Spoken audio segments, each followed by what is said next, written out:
guys, this is Victoria with the Two Grown podcast. First, I just wanted to thank you for coming and listening into our second episode. I think it is a very, very good one. I just wanted to pop on here in the beginning and just apologize. As some of you might know, I'm also the producer and the editor of the podcast. And with that comes the responsibility of working through tech issues. With the second episode, with the recording, listening back, we had so many technical difficulties. So I did my best to clean it up, make sure everything had context. I think the overall message in this episode is very, very good.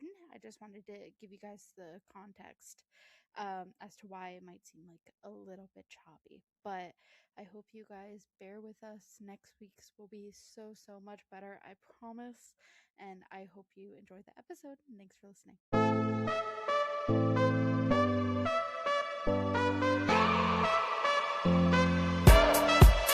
Hello and welcome back to the Two Grown podcast. I'm one of your hosts, Viktoria Vogt, and this is my co-host, Emily Reber. How are you guys? Oh my gosh, yeah, and welcome back to the second episode. This is so exciting. Oh my goodness. This is. Alrighty, How so I are know you we today? wanted to I'm mostly good, but could be better, could be worse, but we're here. How about you? I feel that completely. I've been up since 3:30 this morning, and I'm sad. Oh my my gosh. husband is left to go to Florida, and I haven't slept since I took him to the airport. So, yeah, it's been a day so far. So we're making it Yeah. though. We're surviving. We're here. We're surviving and we're almost thriving. Yes. Almost. Almost. Alrighty. So I know we wanted to start every episode with our rose and thorns for the week. Do you want to go first with yours? Okay, so my obvious thorn this week is the fact that I just dropped my husband off, and he'll be in Florida today, tomorrow, and Tuesday. So I am spending half the week without him, and I start my new job, and he's not going to be here to like when I come home from work to say like, oh my gosh, like I loved it or whatever. So just know I'll be texting you Absolutely. to let you know how it Absolutely. went. And then my rose is starting my job and getting ready to do that. And we have on the same day that I start my job, my son's second basketball game is that night. They won last week too, and he made 2 of the shots. So he's so excited, and he's sick Oh today my gosh, though. that's exciting. Like he's been like blowing his nose constantly. So I'm hoping he feels better by tomorrow to be able to do his game, because I'm like, he has a little bit of asthma. And so I'm like, with being sick and having asthma, I was like, dude, you need to drink some orange juice, take some, what it does, the vitamin C and like all the things. So I'm hoping he'll be good. But yeah, those are my roses and thorns for this week. What about you? Okay, so my thorn. I'm gonna start with my thorn. Okay. Well, you know how I've been posting a lot more on like Facebook and stuff, right? I think I told you a little bit about this. Huh? There was a post I had made literally before my birthday, so beginning of January, but it like kind of blew up. So I'm getting a lot of comments on it. Well, this lady comes in, and it was just like a stupid post. It was like I think it was like, my husband should be grateful I dye my hair from home, so I'm saving him money, right? Like an obvious joke. Don't look too far into it. This lady commented, and she's like, I don't see what you dyeing your hair has to do with your husband's money. And I was like, well, we share a bank account, so obviously. And she was like, you don't make your own money? Why are you asking me this? Wow. In what world is that? But also, if my husband wants to pay for my hair, he can pay for my hair. Like, why? Should. Exactly. As he should. Exactly. And like, why do you care that much about another person? Like a stupid video online. And this went on for like multiple weeks. She was commenting on my post. So eventually my husband Nate had to pop in and was like, no, we're lucky enough that I make enough money, so she doesn't have to work. And My goodness. It got worse because he was like, I hope one day you find somebody who can support you like this. And she commented and was like, that was a weird comment to make. That was the weird comment. Okay, That's the lady. part that sent it over the edge, not you Yeah. being in somebody else's finances. That's wild. That's crazy. Thank you. Thank you. Make it make sense. I And then know. and then my rose for the week. So, you know how I restarted my other podcast, Walk, Act, Pray, right? Yes. I saw this week I released my second episode back, my sixth episode total, and I got a text last night while we were talking. My mother-in-law complimented me on it, and that was all I needed. That was amazing. Oh my gosh. Yes. Yeah, I'm here for it. It was like one, I needed to hear that like someone was listening to it and enjoying it. Cause for any of my Yes. listeners, I am a very, very insecure person. I need that validation. So just getting that, especially from her, it meant a lot to me. So it was so nice. Oh my gosh. I love that. I love that because I am too.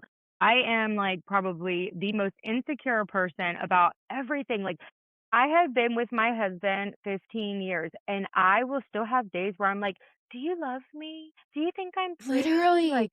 And I'm like, "I know you love me because we're married and like you have to love me, but do you like me? Like do you think I'm a It's like, cool do you person?" Like, actively like me? Like, do you still wanna be with me, or do you not yeah. wanna pay for a divorce at this point?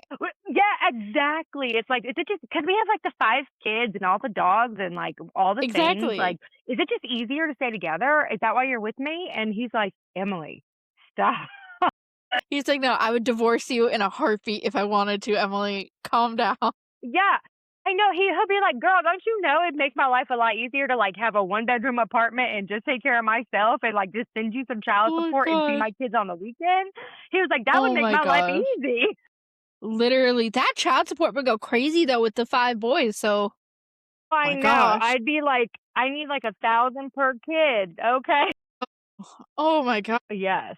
So, how did you like church this morning? I actually really, really liked it. I think Yeah. so first, the whole series, he does a new series every month, basically. Mhm. And this series, who for anyone that doesn't go to church with us, is called Loving Like That or Love Like That. And it's Mhm. it's Yeah. it's about loving like how Jesus loved and how we can live that out. Yeah, I think it definitely brought up an interesting point where we need to love not selfishly, right? Because I know a lot of Right. people, I have always heard that like you need to do unto others as you want towards you, but even that feels a little bit selfish because you're still like self involved in it. And he made Right. a point to just take that out of it, instead of like loving somebody because that's what you would want for yourself. Instead, love somebody because they're still somebody, and just loving somebody Absolutely. without that self motivation. And I thought that was an interesting concept, especially looking at like older generations, because in older generations typically it would have that self infliction in it. So I think it Mhm. was a very, very, very good sermon this morning. No, I totally agree. I mean, I'm not gonna lie, I kind of at the beginning I was like, I'm not sure, like, how you have Yeah. some sermons where you're like, is this message for me? Like, it's Yes. probably for someone listening, but today is it my day? I don't know. But I Uh-huh. powered through and I kept listening. It did. It turned out to be me because in one of the parts where he was talking about like I'm Oh gonna be my honest, you gosh, I'm guys, horrible about I'm a that. scorekeeper. Yes, I'm a scorekeeper. I'm terrible. I'm over there. I'm doing washing the dishes for 7 days in a row, clanking them, making sure, like, you hear me in here cleaning these dishes that you dirtied up. And, we have Exactly. a lot of dishes, you guys. Like, we have 5, I have technically 6 boys in this house, and they eat all the time. So, yeah, no, I was like, it ended up being for me. And it also took me back to something that my nana used to say all the time, too. She would tell me, like, I can love you. Like, I love you as a person, but I may not always love what you're doing, but no matter Mm, what, I love you as the person through all the actions that you do. And when I was younger, I would be like, Nana, like, okay. You know what I mean? Like I would yeah. listen to her, but I was like, okay. And then today, like really, really kind of like nailed that home for me and brought that back a little bit for me. And Mhm. it kind of like goes into like relationships that I know I have where like I've had to really over the last probably 5 to 8 years grow and learn to like not always love the sin, but love the sinner essentially. Exactly. And Exactly. um and using that those tools and that knowledge throughout the last like 5 years of growth in my life has been powerful for me. And so it was nice to like when that message this morning came full circle, I was like, okay, God, I see you. I wasn't sure if it was for me or not, but you knew it was, Uh-huh.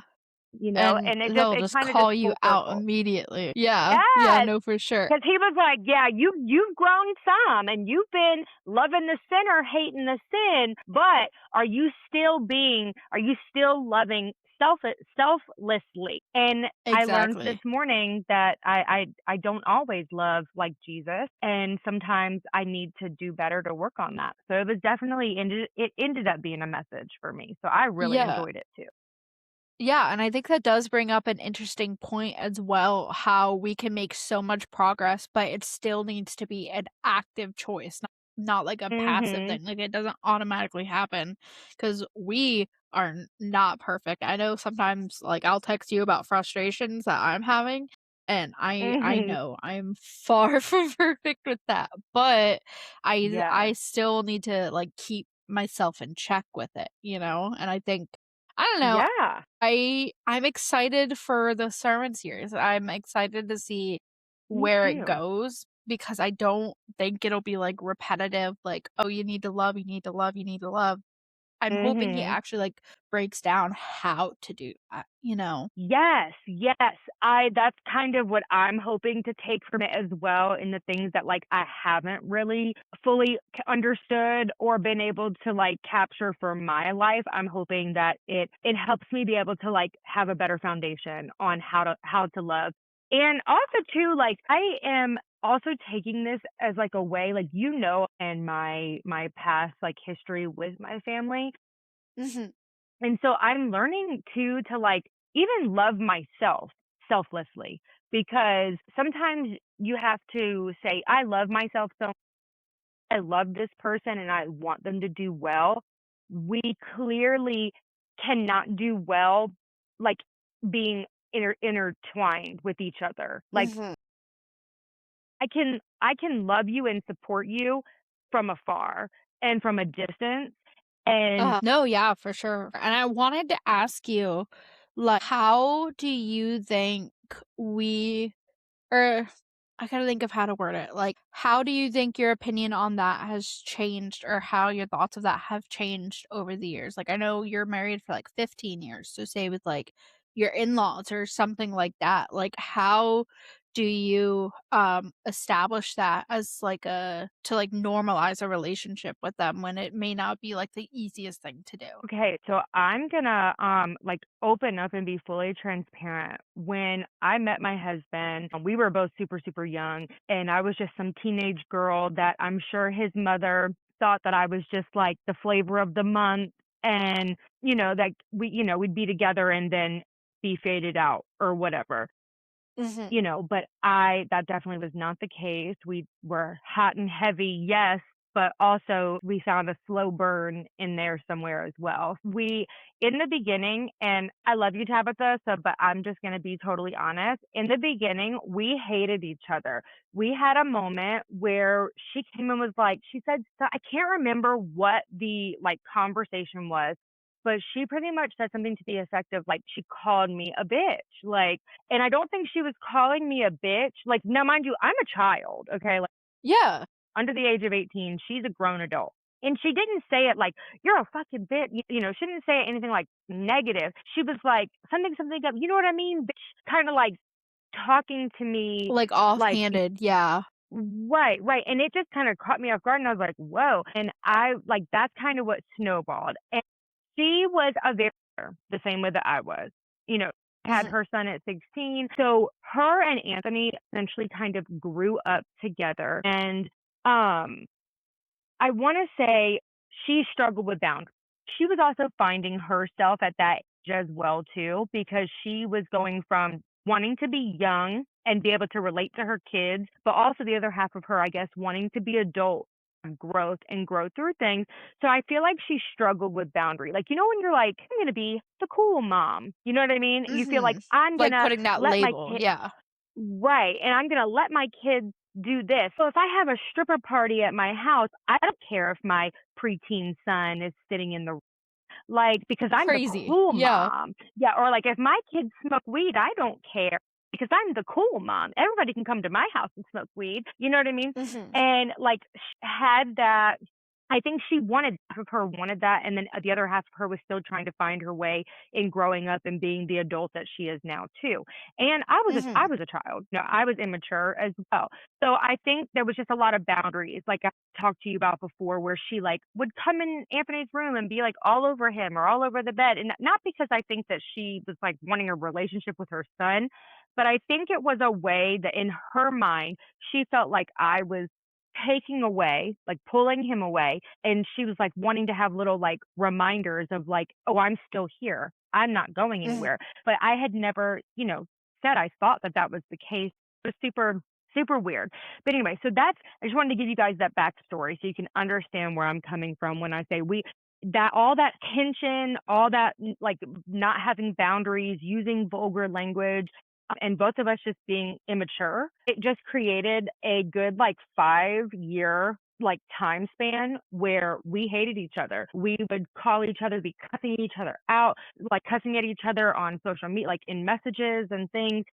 And I mean, it just got to a point where Anthony completely shut off his entire family because it was not worth it. Like, if he had to pick his wife or pick his family, he was going to pick his wife and he was going to go and raise his kids and do all that. And if they wanted to talk to him, then great. But if not, we just kept our distance. And it was like that for a long time until I learned about you can love a person. And again, my nana had been preaching this to me, Emily, this is your husband's family. Like, you can Yeah. love people and understand who they are, but you don't, as long as what they're doing doesn't affect family, it doesn't matter what they do. And I mean, I'm stubborn, y'all. Okay. I'm stubborn. So it did take me a long time to learn that. However, I finally learned that. So I came to a point where I could accept this is who his family is. I'm not going to change them. And I learned also too that I don't need to change them. I control what I do, they control what they do. And as long as those things don't hurt each other, we're good to go. So I just kind of learned to, when we're around each other, we're just civil, we're nice. We do the things, we let relationships with the, and when we're not around each other, great. And we eventually just started talking more. And we started like trying to communicate on holidays, communicate on birthdays, see each other. But they moved to our property in Vernon Mhm. Hills. When we moved from Virginia Beach, we moved to Vernon Hill, and then from Vernon Hill to Rocky Mount, Virginia. So when we did the transition from Vernon Hill to Rocky Mount, they actually left South Carolina and moved into our property in Vernon Hill.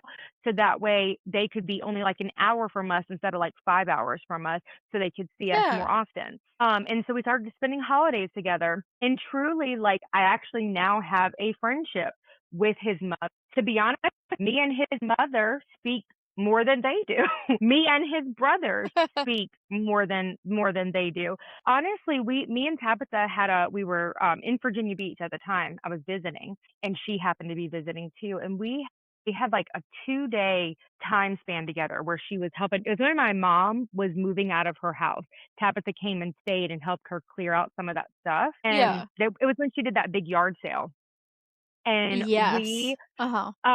yeah, you remember what I'm talking about? Yeah. Yeah. And me and Tabitha actually had like a come to Jesus moment. And I realized that I wanted like this mother daughter relationship. And unfortunately, like, my sister had that more with my mom than I did. And I think I was somewhat like mad or like, I don't know what the word is I'm looking for, but like wishing I would have been able to have that with my mother-in-law.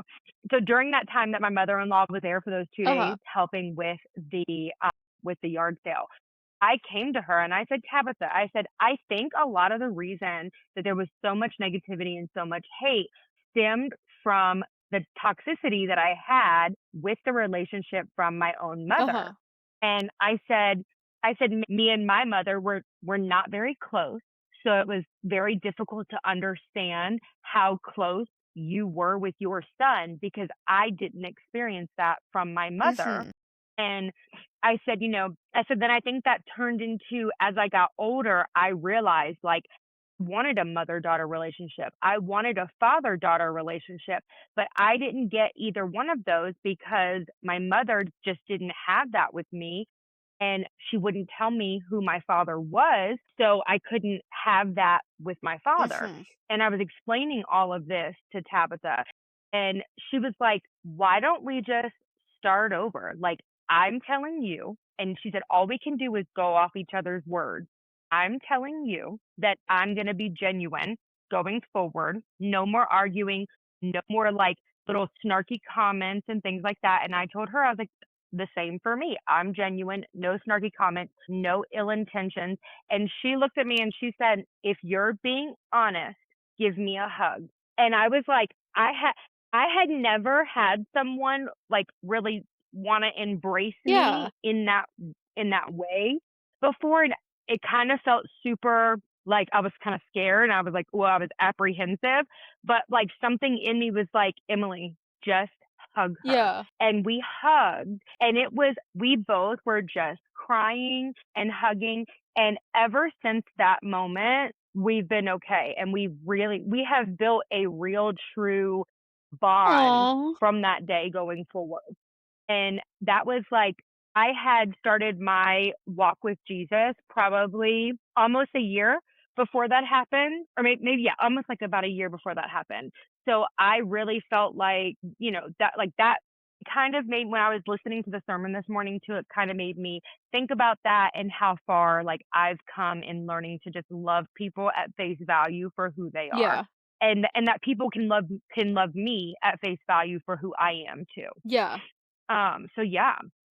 But how I go about dealing with the in-laws though. So now that we've kind of made it through all of that, I truly I have zero expectations. My in-laws are flaky, point blank in the period. That's just the people that they are. So I go into every situation where I know we're going to be with them. No expectations, no like rules, no nothing. Just, hey, you guys come and be you. We're going to come and be us. And if anybody has problems, we just put it out there. Or we also have learned to pick our battles. Like if it's something really, really bad, we're going to talk about it. We're going to open up about it.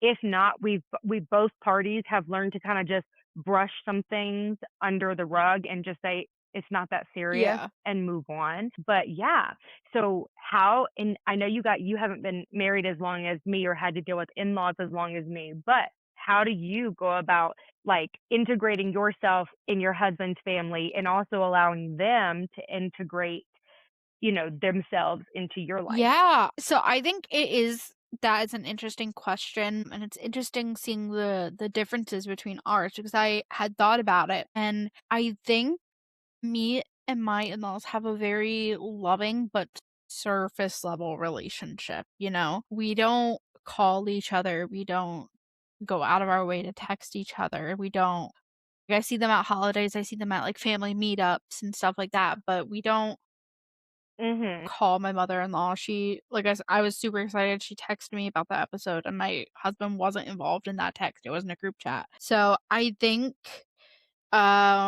in terms of my relationship with them is more so loving them when I get the opportunities to see them and actually speak with them.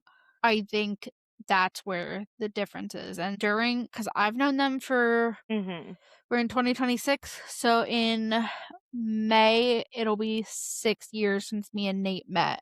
Wow. I know. It feels so much longer, but so much shorter at the same time. It's crazy. Yeah, I totally get it.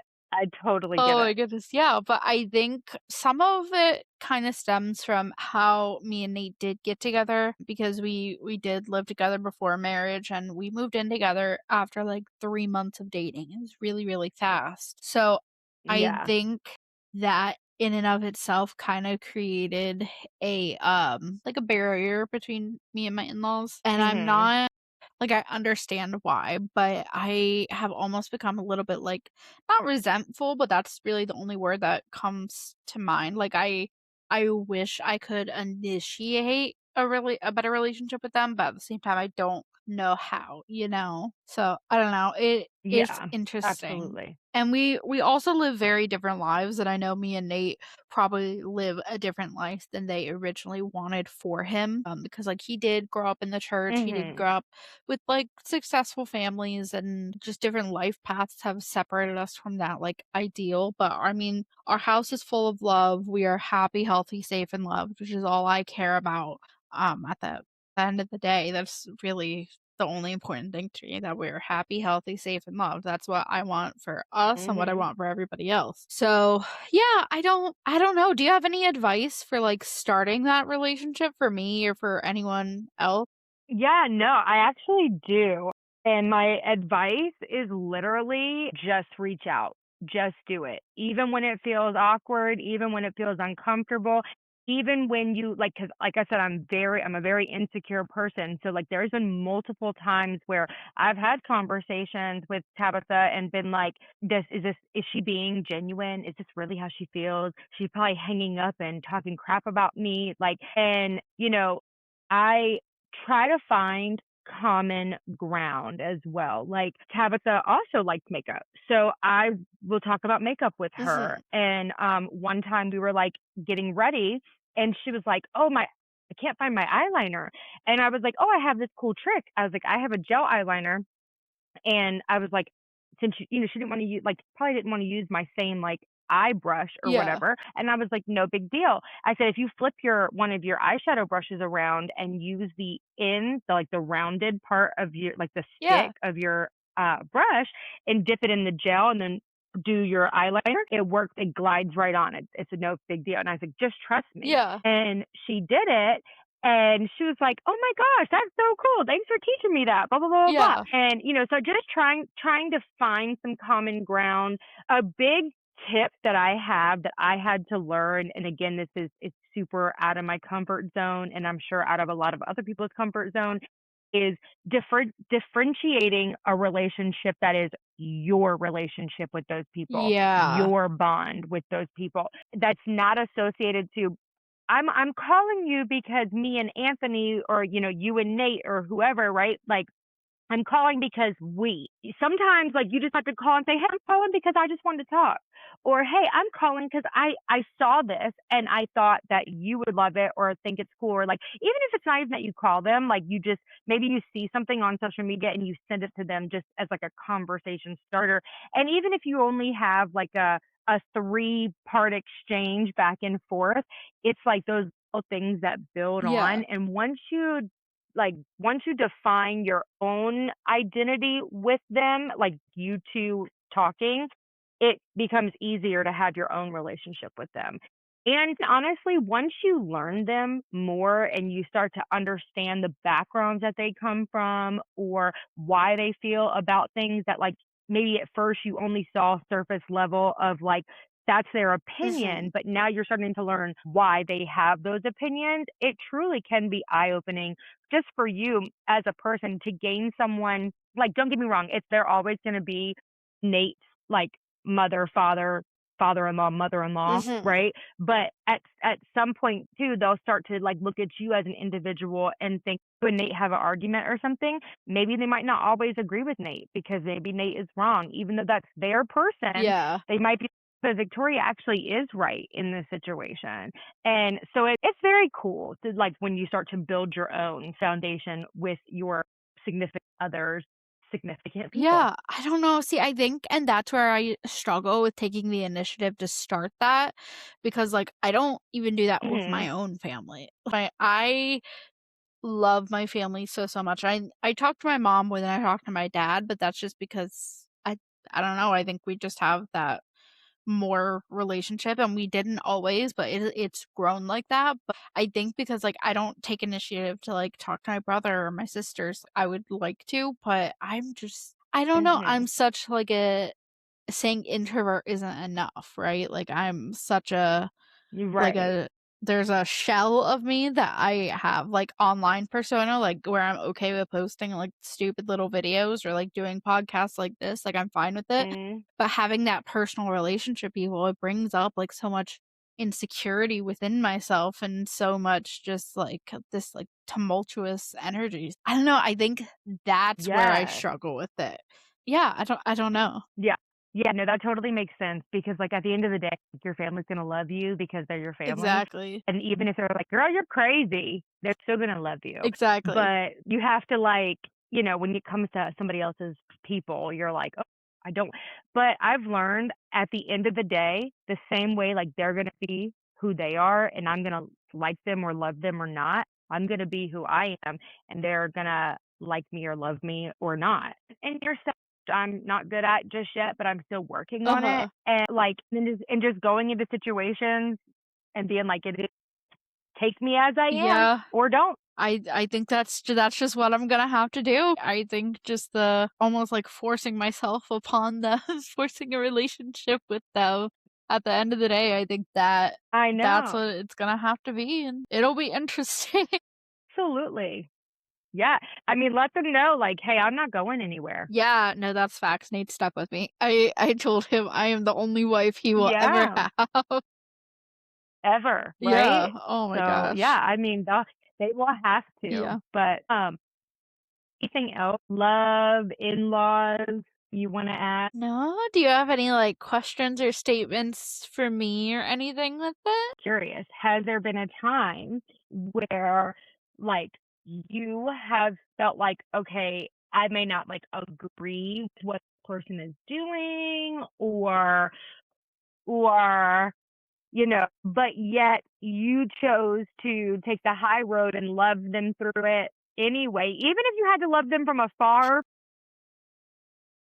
That is a very, very good question because I think there have been multiple relationships in my life looking back where instead of Mhm. working past the issues, I had just cut them off. I think there was a very big narrative, especially around like our age groups of cutting out toxic people and whatnot, but it did eventually get to the point within myself where I had cut out people who I claimed were toxic, but it just I ended Mhm. up with no friends, right? Like, and it took so long for me to realize that Right. in that case I was the problem and I needed to love them as they were. And I think the biggest time where I had learned that lesson was my biggest friend breakup was with this girl named Peyton. That was a case where again, I was doing things I shouldn't have. I was dating this guy where I really, really should not have been dating him, and she kinda drew a line, Mhm. and I drew a line further instead of just stopping and listening and understanding that she loves me and she wants to Yeah. take care of me with this and she wants to help me. Instead of that, I was just so stubborn with it and I ended up losing like the biggest friendship I ever had. So I think in cases like this, it took me a while but I needed to learn to love others instead of cutting them off and loving and accepting them for how they were, but I also needed to learn to do that within myself and stop holding Mhm. my own self-image or my ego above others' values to me and to my life because now we're what 10 years later with Peyton and like sometimes I do miss them. Sometimes I do miss having Mhm. that very close relationship, but it's just something that like I have to live with now. Like, I don't know, hindsight's 2020, right? It's just one of those things. Yeah, absolutely. And to be honest, it's like one of those things that we're talking about, like learning Mhm. and growing and like learning to love the right way. Because to be honest with you, just saying if you're toxic, cutting you off and moving on is so much easier than like looking at the situation for what it is and saying, how can I support this person? How can I love this person while still supporting and loving me too? And that takes way more work and way more effort than just to say, I'm cutting you Exactly. off and I'm done. And when I was immature and I was young and I wanted the easy way out of everything, I did the same things too. So I don't blame you. I get it. However, I also, on to play devil's advocate, I firmly believe that, sometimes maybe people are cut off, even if you don't realize it at the time, maybe people are cut off Yeah. for the right reasons. God has a plan for you, and it looks like his plan did not involve having those people in your life for whatever reason. Okay, you guys. So for the next section of this podcast, we thought it would be kind of fun to talk about the book that we're reading for the month. So I can't speak for Victoria myself. I told myself that I wanted to read at least one book a month for the whole year. That was like one of my New Year's resolutions. And because I always start out with good intention on wanting to be a better reader. I do like to read, but I just wanted to be a better reader. And so I thought this would be a great way to kind of hold myself accountable. So I started talking with Victoria because she's a reader as well. And I was like, oh my goodness, we should read this book together. And when I told her the one that I was getting ready to get, she was like, I'll get it too. Let me know when you buy it. So we ended up buying it on the same day and we started reading it. And if we like it, if we don't like it. So this month for February, we are reading First Lie Wins by Ashley Elston. And last month, I read one of her books as well called Anatomy and Alibi. That one is really, really good. Had I started sooner with Victoria, I would have made her read that one with me too. But we're reading this one Uh-huh. together right now. And this one is a twist turning thriller. You guys need to read this book. It's amazing. So far, I know you're not as far in as I am, but what are you thinking of First Lie Win so far? I'm obsessed with the whole cat and mouse trope that we're getting. Mhm. That is one of my favorite tropes, and I think it's so interesting how we're getting the little pieces of information so far. Because one of the biggest things that Mhm. irks me is when they just throw out everything in, the first 2 chapters, but n we're having to, dig in, and I'm so, so Mhm. interested in it. Yes, if that's how you like, if that's your style that you like, you're gonna love it even more as you go in because you start to get pieces of the present, to get pieces of the past. You start to get pieces from this person and that person, and you learn more about her life like, it's amazing. I'm so excited. If you guys listening are readers, definitely check this out. We haven't, like I said, we haven't finished it yet, but I so far definitely recommend it. So yeah, let me know. You guys let us know in the comments if you guys are gonna pick up a copy and read along with us, and we'll try to update you guys on what we're reading for the month. If you guys want to join our little book club, you're more Yeah. than welcome to do that. Absolutely, absolutely, and let us know what you thought about this episode too, and how you can try to love others even when it's hard, because Lord knows Mm, we know how hard it can be sometimes. yes, because it can test you for sure. My gosh. As always, you guys can find us on Spotify, Apple Podcasts, and YouTube. And follow us on Instagram and TikTok at Two Grown Show. And that's two TOO at Two Grown Show. Bye, guys. We hope you have a great week. Bye, love you. You guys, bye.